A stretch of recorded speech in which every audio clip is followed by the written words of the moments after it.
Bonjour et bienvenue à cette 14e partie de notre série sur le Saint-Esprit. Et dans cette vidéo, j'aimerais parler sur la santé, la bénédiction matérielle, la guérison. J'aimerais d'abord lire dans le livre de Malachie, chapitre 3, verset 10. Apportez toutes les dîmes à la maison du trésor, afin qu'il y ait de la nourriture dans ma maison.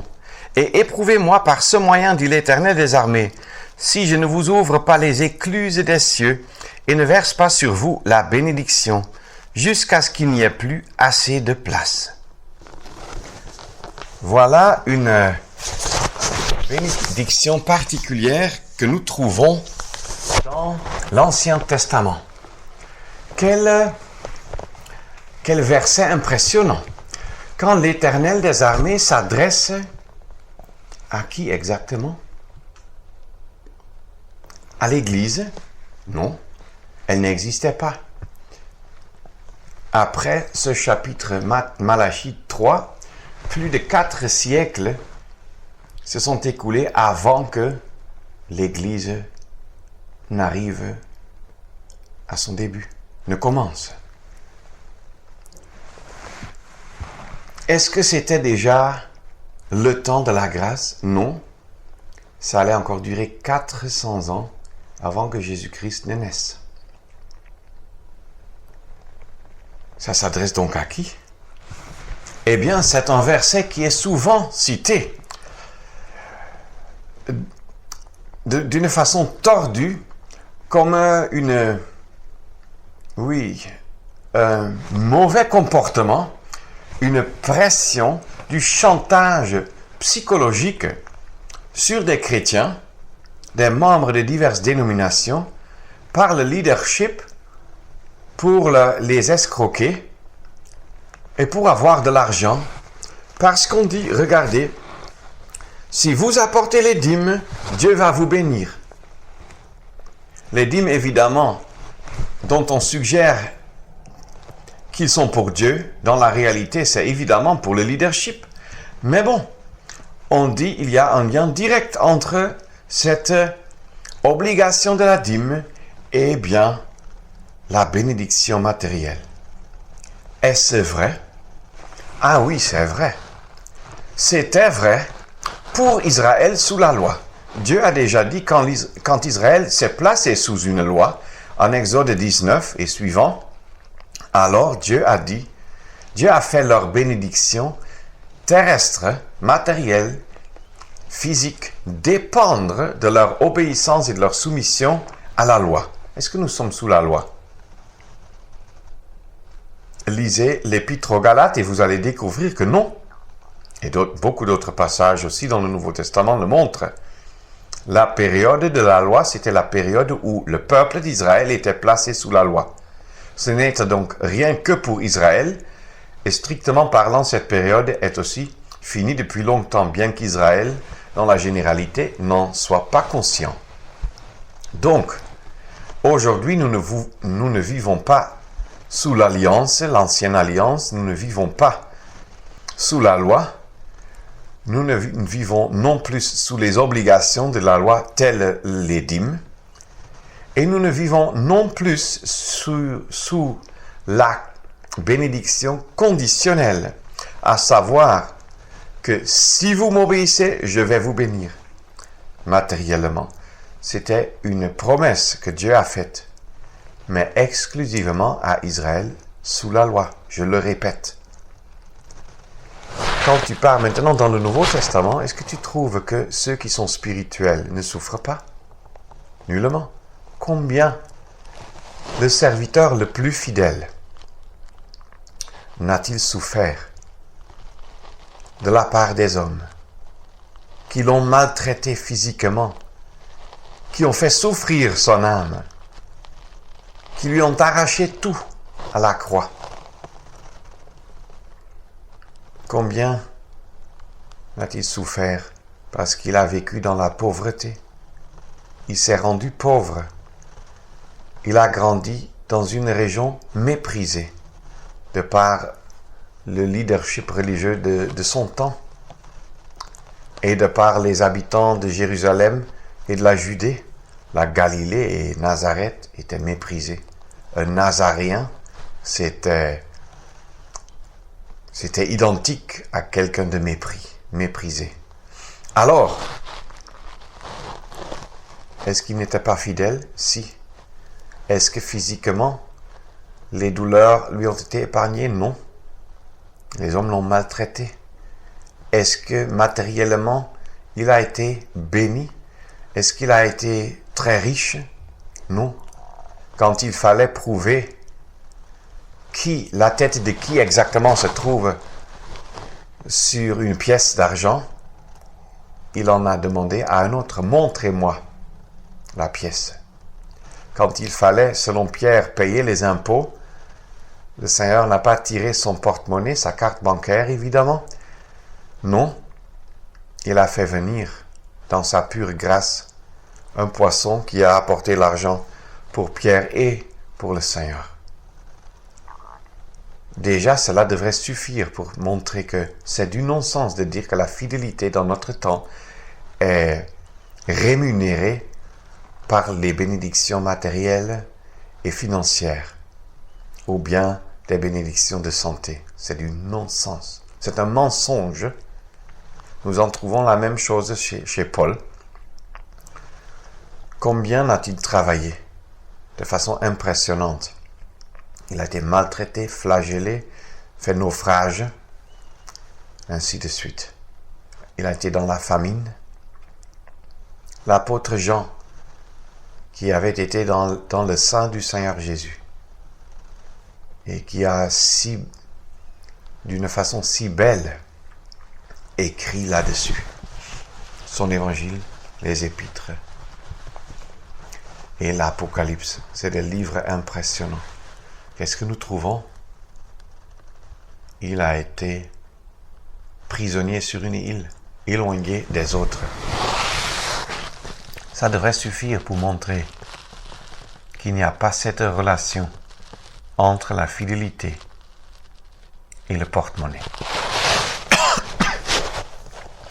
Nulle part, Dieu ne nous dit aux croyants de notre dispensation de la grâce que si on est fidèle, on sera béni matériellement.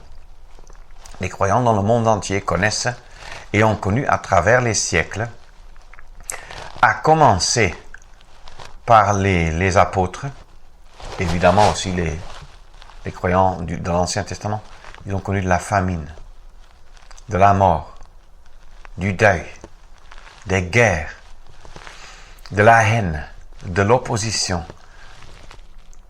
Ils ont été maltraités physiquement, psychologiquement, sur le plan émotionnel. Ils ont été persécutés cruellement.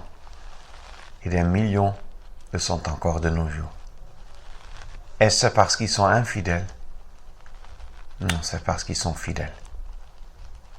Je trouve de telles fausses doctrines si cruelles, une escroquerie psychologique qui a déjà fait souffrir énormément des millions de croyants à travers les siècles.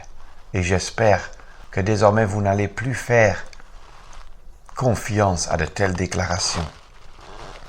Suggérer que le croyant fidèle devient riche en argent et fort en santé est en plein contraste avec la pauvreté financière du Maître, avec les souffrances du Seigneur Jésus et avec celles de la part des hommes, évidemment, que les serviteurs et apôtres du début ont connues, et de fidèles témoins persécutés à travers les siècles. Encore maintenant dans la Corée du Nord, dans plusieurs pays islamistes, ainsi de suite.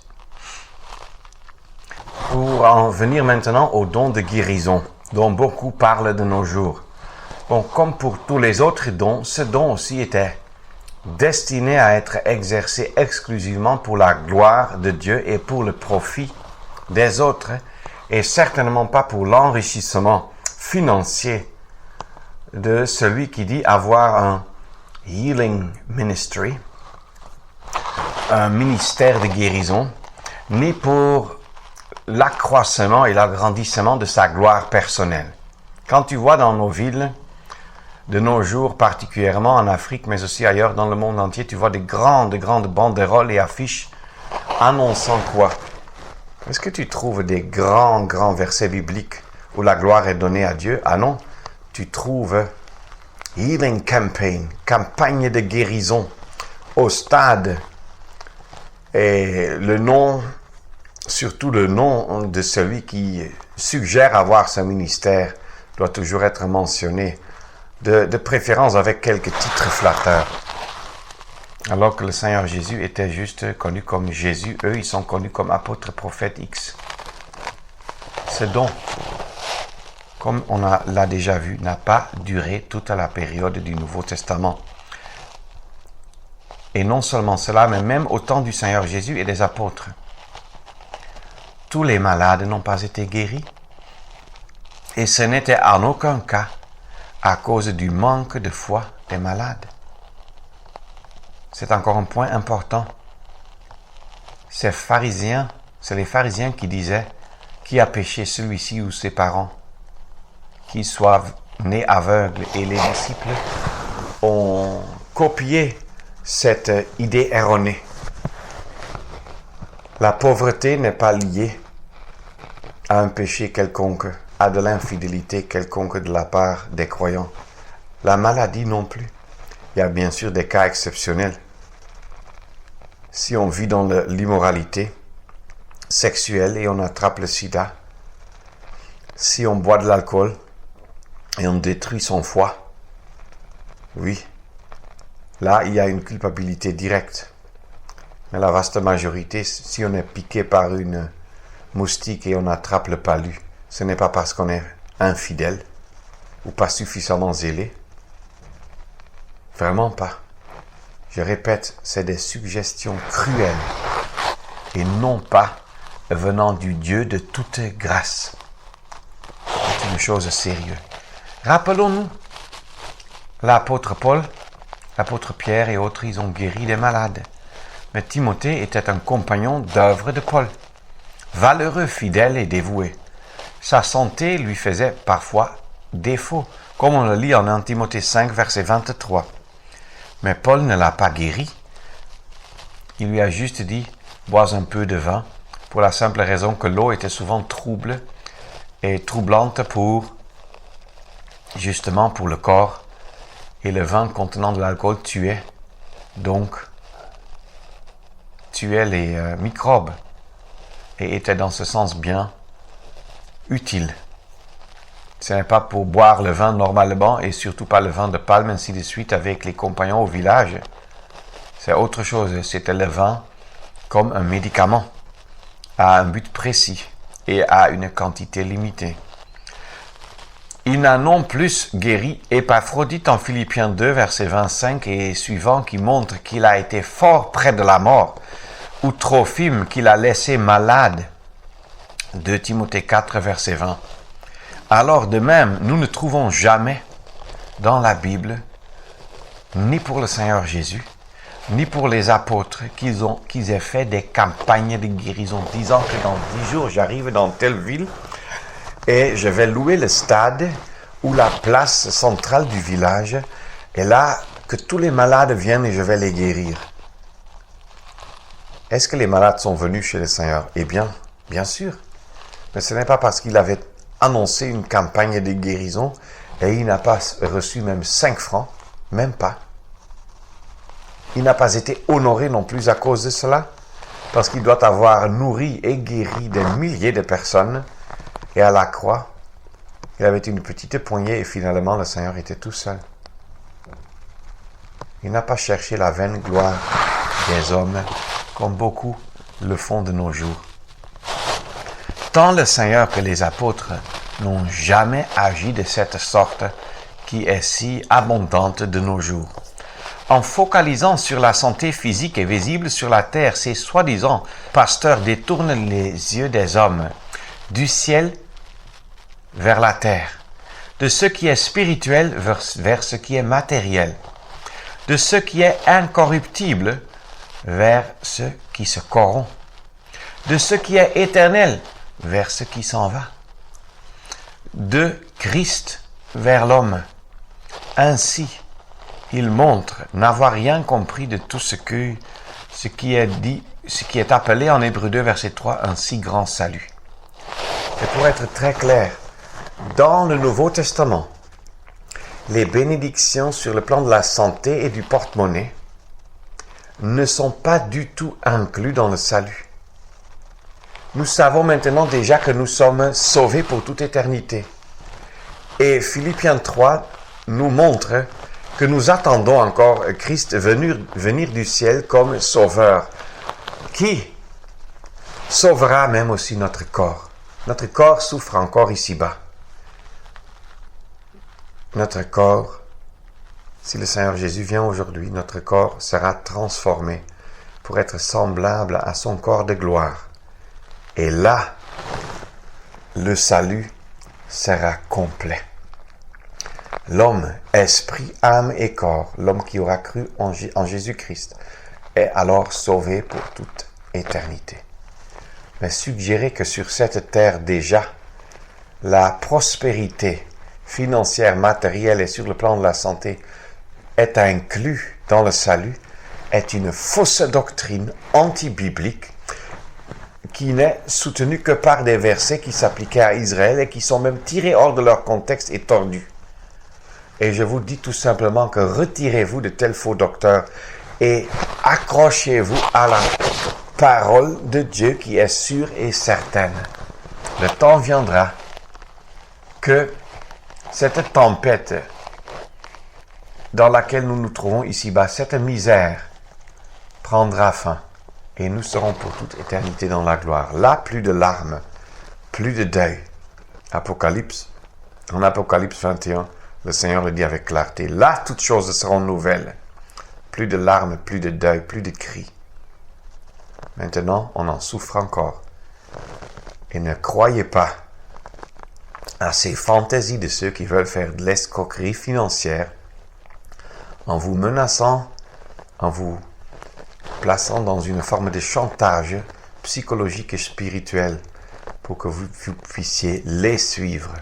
C'est des hommes comme dans les Actes 20, où d'un côté de dehors viendront des loups ravissants, la ravisseur, et d'autre côté, de parmi les croyants même, se lèveront des hommes qui, pour tout tirer des disciples derrière eux, détournez-vous de tels, allez à distance, retirez-vous du mal et suivez le bon berger, lui qui prend soin de nous, même quand nous sommes pauvres et malades, quand nous sommes dans le deuil, quand des bien-aimés souffrent, quand des bien-aimés sont persécutés, sont dans la guerre, dans la famine.